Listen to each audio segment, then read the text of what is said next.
Bonjour et bienvenue dans Kaspersky Internet Security Multi-Device.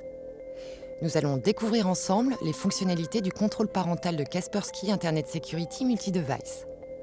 Une fois le logiciel démarré, 4 volets s'affichent. Cliquez sur celui intitulé « Contrôle parental ». La première chose à faire est de créer un mot de passe afin d'empêcher les autres utilisateurs de modifier les contrôles parentaux. Gardez-le précieusement. Vous en aurez besoin si vous décidez de modifier les paramètres plus tard.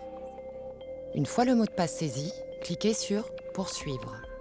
Vous arrivez sur l'écran de zone d'action du mot de passe. C'est ici que vous pouvez déterminer ce que le mot de passe protège. Nous vous recommandons de cocher toutes les cases afin que seule la personne connaissant le mot de passe puisse apporter des modifications. Une fois votre sélection effectuée, cliquez sur le bouton « Créer le mot de passe » pour continuer. Vous devez ensuite saisir le mot de passe que vous venez de créer et appuyer sur « Entrée ». Après cela, le volet principal du contrôle parental s'affiche. En haut à droite, vous remarquerez un curseur qui est rouge pour le moment. Vous devez le faire glisser pour qu'il passe au vert et ainsi activer le contrôle parental. Vous pouvez à présent cliquer sur le bouton « Configurer les restrictions ». Sur le côté, vous verrez une liste énumérant les catégories prises en charge par le contrôle parental. Ordinateur se trouve en haut de cette liste. Cette catégorie permet de contrôler la durée et les horaires d'utilisation de l'ordinateur. Il est également possible d'instaurer des temps de repos pour l'ordinateur. Cliquez sur l'onglet « Programmes » vous donne la possibilité de bloquer certains programmes de l'ordinateur. Cet onglet vous permet également de choisir les jeux à bloquer selon le système de classification PEGI. L'onglet suivant est spécifiquement destiné à Internet.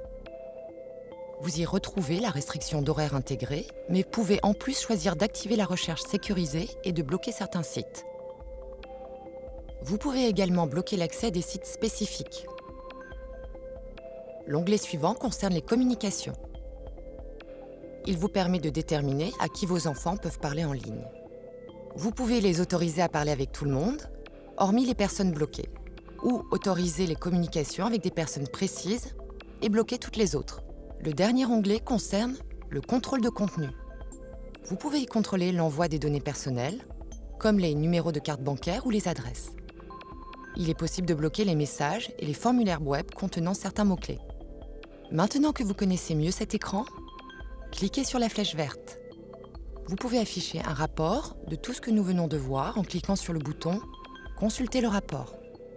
Ce tutoriel sur le contrôle parental est à présent terminé. Si vous avez besoin d'aide supplémentaire, veuillez retourner à l'accueil des tutoriels et sélectionner la vidéo qui vous intéresse.